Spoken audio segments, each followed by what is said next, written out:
this next clip, this is a police press conference about the doctor that they just caught recently in the past week. He has victims as young as 2 years old. He was deploying secret cameras. He even SA women and kids under anesthesia or something to that degree. On one hard drive, they found over 15,000 videos. This is a press release about a very, very sick man. I think that you should watch this and see. This man is going to prison and hopefully he will never get out. But I'm gonna follow this case and we're gonna see how much time he gets. I'm gonna be really mad if he gets 2 or 3 years. This dude is sick and belongs in prison for the rest of his life. The press release is actually being conducted by a cop that used to be a congressman that wrote the sex offender registry policy. There's some mind-boggling things that this assailant did, and I really think everyone should watch this. It's pretty wild.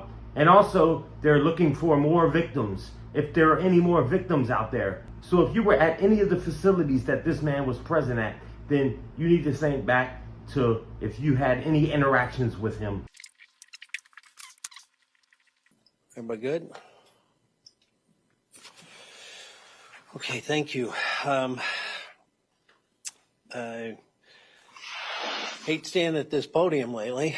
Unfortunately, we're here, the good prosecutor, Karen McDonald, and I, tag teaming yet again on another terrible, terrible case. So I'll give you a little bit of the background, and then our prosecutor will speak to the charges that have already been issued. So the baseline is this: on August 7th, we received information concerning potential criminal activities of a physician, a Dr.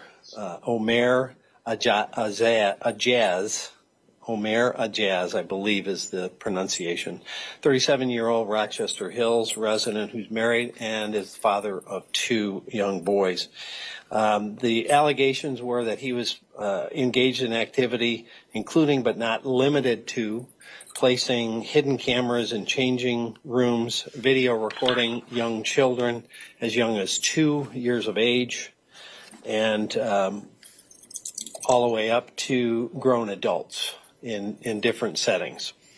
The current criminal charges, which the prosecutor will speak to, are primarily from activities conducted in Rochester and Rochester Hills when he was off duty, where he appears to utilize cameras that were deployed separate from himself and then also on his person. They were used in changing rooms, bathrooms, hospital rooms, as well as inside closets, bathrooms, and bedrooms of residents that he had access to. We believe the criminal activity has been going back at least 6 years, but this is, and I can't stress this enough, so much the tip of the iceberg. He was arrested on August 8th by our detectives as they were serving a search warrant, and again, formally charged by the prosecutor, which she'll speak to those charges. He's currently in our jail at $2 million cash bond, no 10%. So the background on this individual is he's an Indian citizen, has been working in the U.S. on a visa, came to the United States about 2011 for his internship in Michigan. He moved to Dawson, Alabama around 2018 and returned to Oakland County to continue his practice here. So this may stretch not just in Michigan, but to other states and potentially even other countries. He has worked at Ascension Genesis Hospital in Grand Blanc and Henry Ford Macomb Hospital in Clinton Township, but we're still trying to determine where else he may have worked. He was apparently an individual, a contracted physician that went 2 different locations for a company rather than having his own specific practice. So we still don't know the scope of how many facilities or venues he may have visited in that regard. It's obviously, as I said, very active investigation. It's in its infancy. We've already done a great number of search warrants. We've confiscated at this point 6 computers, 4 cellular phones, 15 external storage devices, and just one of the hard drives has 13,000 videos. So each one of them will have to be gone through to determine if there's criminality or potential criminality in those videos, and then the prosecutor ultimately will determine if there is the charges from those. This could take as long as 6 months just to get through what we already have. So our computer crimes unit is deeply engaged in this and has put tons of hours into this already. And the other potential is there also might be cloud storage. So we're trying to run that down, which obviously would add the potential for more. Due to the lengthy time that he's been involved in this activity and the large amounts of storage that we have in our possession, we believe there's obviously a lot more to be uncovered. So we're seeking to identify more victims, and we set up a special email for anybody that believes that they are a victim of this activity to email and communicate directly with our investigators. We'll be displaying that, but I will read it to you. It is OCSO, like our initials, SIU, which is our Special Investigation Unit, OCSO, SIU at oakgov.com. We'll put that up on the screen. If you believe you've been a victim or have information about this individual or this person's activities, please send us anything that you have or any questions or concerns you have. We believe he did his residency at Sinai Grace, and as I said, then went to Alabama, and has been involved in a lot of different scenarios. So, you know, as we look at this, and I've been involved in sexual predator criminal investigations for a long time. You know, I've been in law enforcement 37 years. And in my early part of my career, I did a number of investigations of sexual predators. And then in a moment in between that career, I was a senator, and I wrote the Sex Offender Registry Act. And so I went deep down the rabbit hole of profiling sexual offenders to determine how they operated and how we could best protect the public from them. This individual potentially is one of the worst I've ever seen, because there's no particular category. It's not just children. It's not just women. It's not just men. It goes from a 2-year-old to a grown woman. And so the victimization is so broad and the perversion so great that we're just beginning to wrap our arms around it. And disturbing on so many levels that it's hard to look at the videos of that activity where a woman is basically unconscious in a hospital bed and he's violating her, to a 2-year-old thinking they're out for a great swim day and they're being captured naked. There's nobody that's out of bounds for this sick activity. So I'm excited that our prosecutors already got him locked up while we continue the investigation. If there's medical facilities that I have not talked about that have had him licensed or practicing in their facility, they need to let us know, because we're working to get our arms around how big this is. But when you think about the incredible perversion and destructive activity of Nasser, he had a much smaller group of victims in terms of potential. There's no limit to his perversion of this individual. And so we're going to need the public's help and victims' help, because a lot of these we may not even be able to identify because we have so many victims, so many videos of people. We have no idea who they are and sometimes yet what the venue is. So with that, I'll kick it over. I'll put up the, that is our individual.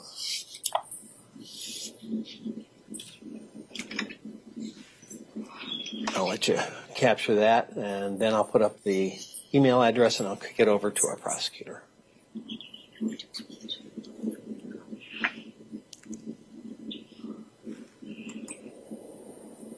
How old is he? 37. Thank you. And that's the email address Nevada. Thank you so much, Sheriff. I'm going to talk about the charges that our office has already issued. But first I want to say, much like Sheriff Bouchard, the victims are our primary focus. I too started my career as a prosecutor, prosecuting child sexual assault cases. And, I feel like we find ourselves saying a lot, this is the worst we've seen, and yet we see worse. But this particularly hit home to me as just being a mom. These allegations stemmed from a mom bringing her young children to a swim school and taking them into a changing room and getting them changed. And the allegations are that the defendant was filming them from a nearby changing area stall. And it's a complete violation, and it's terrifying as a mother. And we're going to do everything we can to hold him accountable. And we're working in partnership with that. As the sheriff just said, this stems from events that occurred, the events of our current criminal case. August 13th, the defendant's wife produced materials that were concerning the Oakland County Sheriff's Office immediately executed a search warrant and confiscated more devices, and has sifted through really jarring, alarming images, and they're still doing that. He is charged with 1 count of child sexually abusive activity, 4 counts of capturing an image of an unclothed person, 5 counts of using a computer to commit a crime, and he's being held on a $2 million bond, no 10%. We feel confident that he will remain there. Of course, these are all allegations, and the defendant's presumed innocent until proven guilty in a court of law. As the sheriff said, it's extremely disturbing. These videos were taken, these images, some of them in a swim school in Rochester, where moms and kids were just there for their swimming lessons and changing in a changing area. And those are just the charges we've brought so far that relate to the victims that we can identify. As the sheriff said, we fully expect and actually know that there are thousands and thousands of images and videos that we will have to work, law enforcement in partnership with others, to identify who those victims are. And those are all being investigated. I also want to say that this is, there are so many victims that we know about and a lot we don't know about. But this individual preyed not just on parents and community members and trusts, but also in our well-respected institutions and hospitals, who I do want to point out have been very cooperative and are working to see those victims identified and want very much to work with law enforcement to hold him accountable. I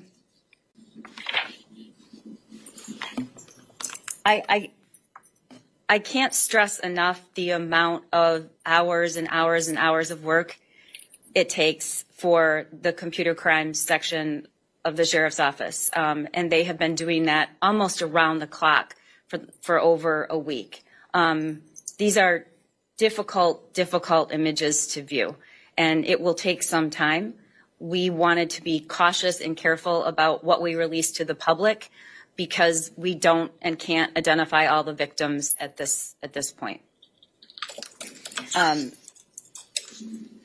We now have ability to access information and digitally analyze so much evidence, and because of that are bringing these kinds of horrific acts to light. But it takes a partnership with our law enforcement, and we rely on the computer crimes section a lot, and we are continuing to work together to make sure we can identify all the victims in this case.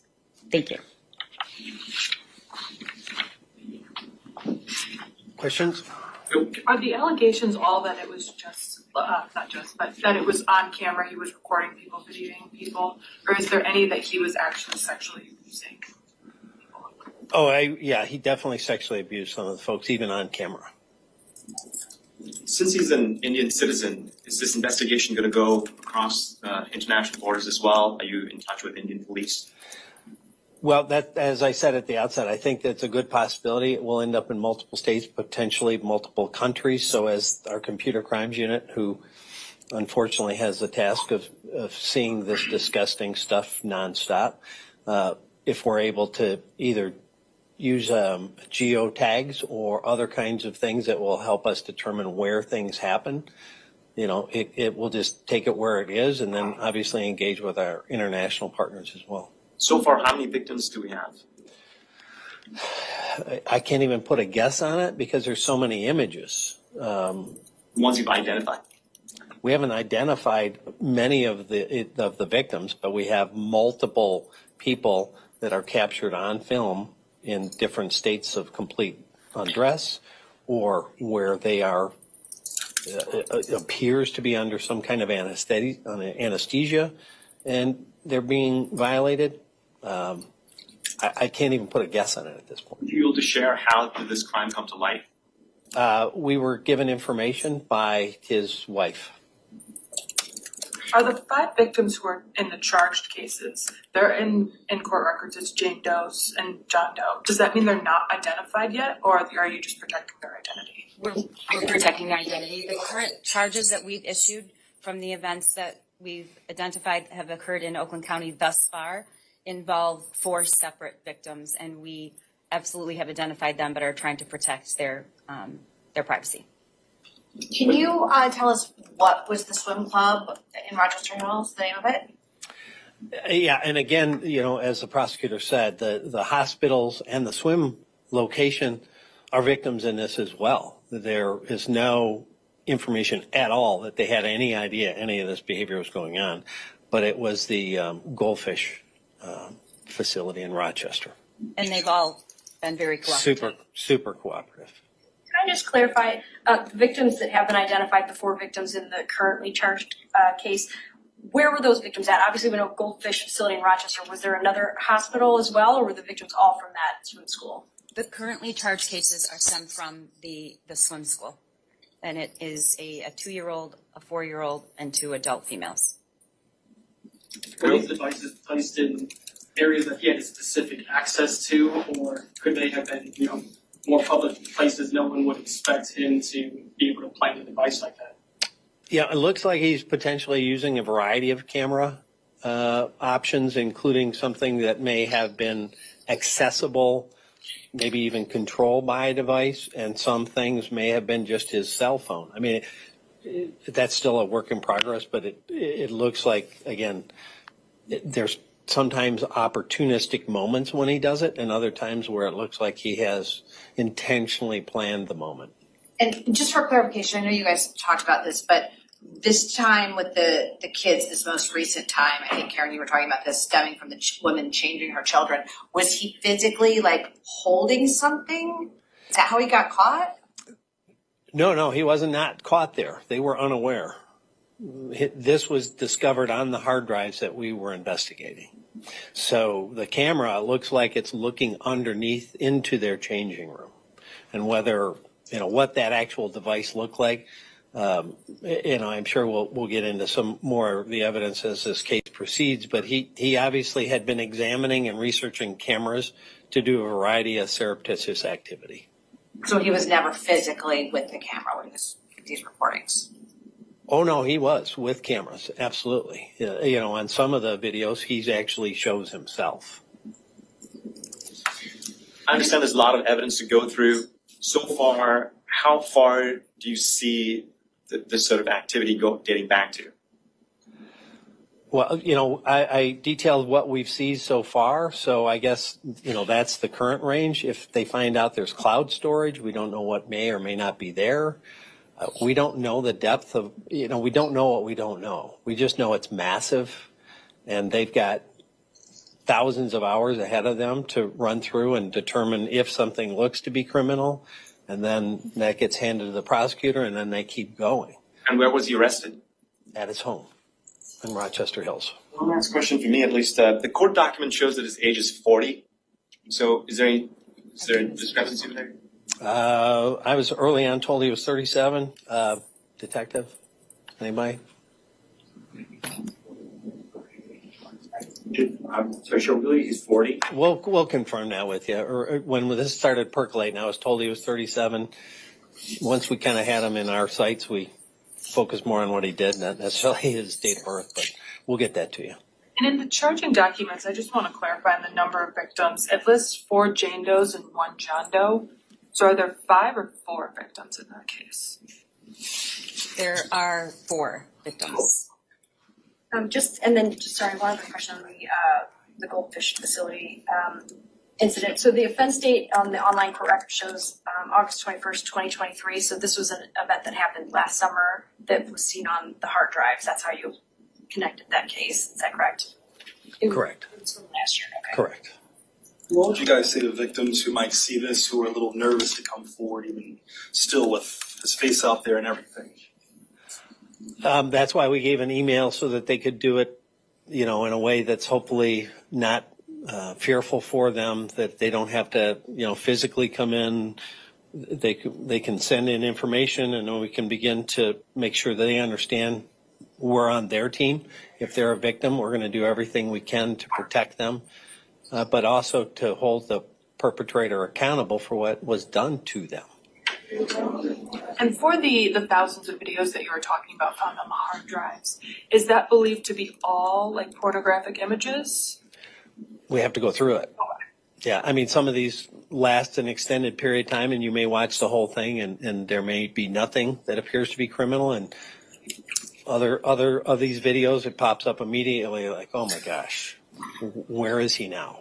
I do want to point out that the charge of child sexual activity, abusive activity, is related to a underage individual who is not named. We don't know the identity, but it's of pornographic nature, and just the possession of that. That's what that charge relates to. And that's not related to the swim school.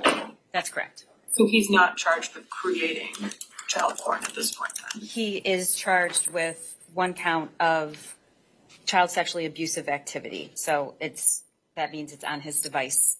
Possession of a child. Well, the charging language is did attempt, prepare, or conspire to arrange for, produce, make, copy, reproduce, or finance any child sexually abusive material. So that might be why you were thinking there were 5. 1 is unidentified. So 4 identified, then the 1 unidentified. Yes. Do we have a correct pronunciation of his name? That's the best information I was told. AEJAS. Sorry? AEJAS. AEJAS. OUMAR AEJAS. There we have it. Can you just read those charges, give me that list of charges again? I wasn't quick enough to jot them down. Sure. I have it written down here. One count of child sexually abusive activity, 1 count of using a computer to commit a crime, 4 counts of using a computer to commit a crime, and then 4 counts of capturing and distributing image of unclothed person. How many charges? 10 total. For the video that you mentioned of the woman unconscious in her hospital bed, was he there as a doctor or somebody visiting, or are you not sure at this point? There's not just one. There's not just one.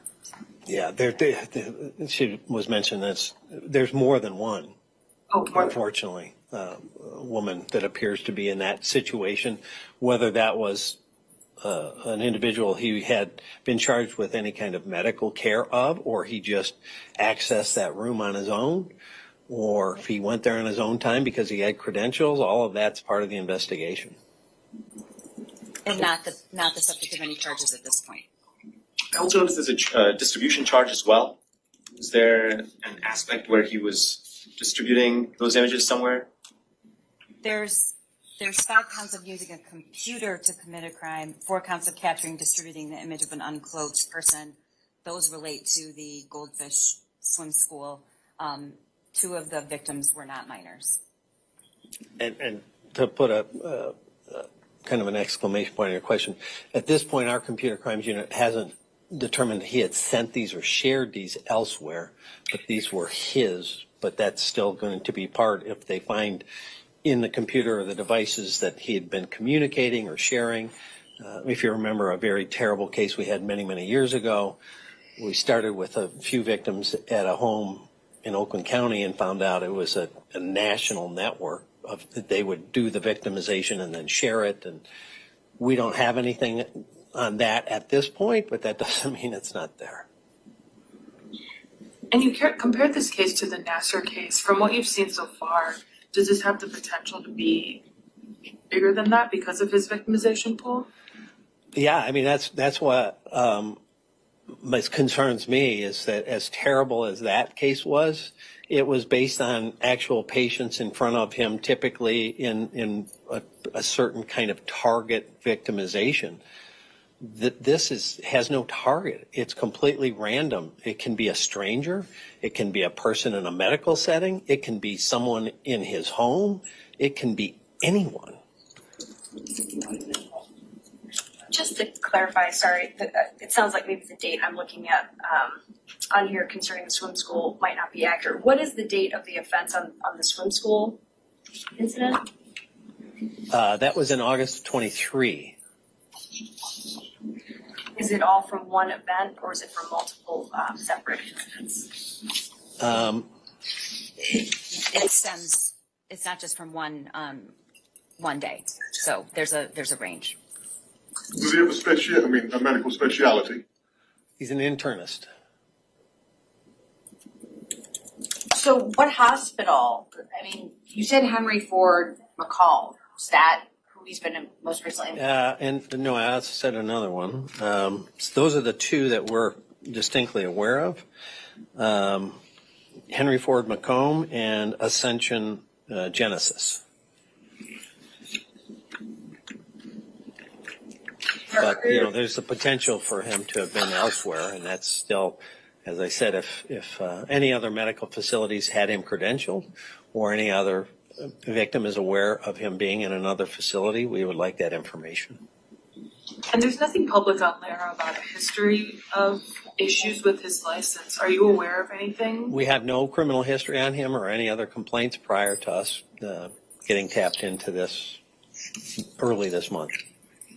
Is there anything people can do to make sure that this doesn't happen to them? I mean, if they're going into, a public facility like a swim school or even a hospital, what can you do to prevent this?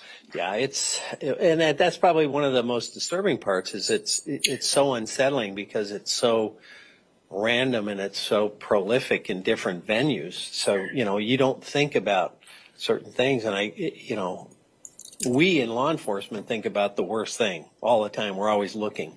But, I hate to tell people, but when they go into a changing room, you're going to have to be aware. We know that. We've seen that in people that put cameras in hotel rooms and left them, and they've done a variety of things. It's one of those things where you just never know. You should be situationally aware is what we tell people.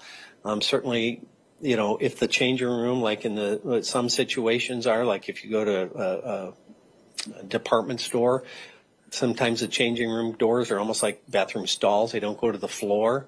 Lots of times we'll see individuals using that at the top or the bottom, because it's not a wall all the way to the ceiling. There's a variety of ways that this is accomplished. Just try to be situationally aware. But we hate to make people paranoid, but unfortunately we've got some very sick people in this world. So that's one of the things we were actually chatting about in the medical setting. Obviously, if you can, have somebody with you as your loved one when you're undergoing any medical procedures and when you're, coming out of those procedures, if at all possible, to have somebody with you. Because, again, the hospitals have been super cooperative and they're super unaware of all this. But because of his access and credentials, he could move pretty fluidly into some of these different situations. Are you working with other law enforcement agencies? We've already advised the different police agencies in the communities we're aware of what we're working on. There's going to be a meeting in the near future with detectives from those agencies. And as this, spins out, if it gets a lot bigger, we may have to create a task force at some point, potentially, because it may be, as I said, something that grows exponentially depending on what they find and see. Can you say what those agencies are that you're working with right now? Well, the two venues that you have, obviously, is you got Genesee and Macomb. So the Clinton Township and Grand Blanc Township are two of the agencies where those were the venues of stuff we've at least identified. We've already communicated with Rochester City Police, but that's within Oakland County, but they're also looped in on this as well. So this isn't just a case of him setting up cameras, getting his videos, and everything like. You've actually got a video of him assaulting people. Is that what I'm getting? Yes. It goes beyond just capturing video. There's physical, assaultive, criminal conduct. How did he get access to the swimming pool? Did he use his kids to be able to get in? Or? That's still under investigation. Yes, they have kids. Yes, they've been there on those days in question. We don't know whether, his kids were there. That's still part of a work in progress. I wouldn't put it past them, given what we've seen, to utilize, children to put himself in a position to victimize other people. Again, going back to that one case, that individual had young kids, I think about 6 years old, and invited other kids over for play days and then victimized those kids. So, when you get somebody that's with a very sick predatory predilection, they utilize their access to get other victims. That's not him you were just talking about, though, right? That was I said that earlier case. So that, to the question of how did he access certain areas where there were kids, we're not sure at this point whether he went in there with his kids to get into that location to be able to do that, or whether he was able to get in alone. But you did say in the press release that, or bulletin, that this happened in the swim club, hospital, and then also you said in his home, correct? Yes. So can you elaborate on that? Use of the cameras, use of other things, we're just, again, scratching the surface. But based on that evidence that they've seen, they've been able to identify some of this occurred in private homes, including his. What happened in his own home, if you're able to talk about that? Capturing images of people when they were not aware. Like wife and... Beyond that. Just to be clear, these are explicit images of people. It's not just like capturing images of folks. It's like he's capturing. Right. Not just taking a picture of someone having a cup of coffee, taking pictures while they're in the bathroom naked, as an example. And how many kids did you say this guy had? Sorry? How many kids did you say he had? 2. Are we able to talk about the gender? About what? Gender of the 2 kids? 2 young boys. If you could get the clarification on his age, that would be helpful to all of us. We'll get that. If somebody can check his booking, we'll get that right now. 40. He's 40. Okay. Thank you very much. Thank you. Thank you. Thank you.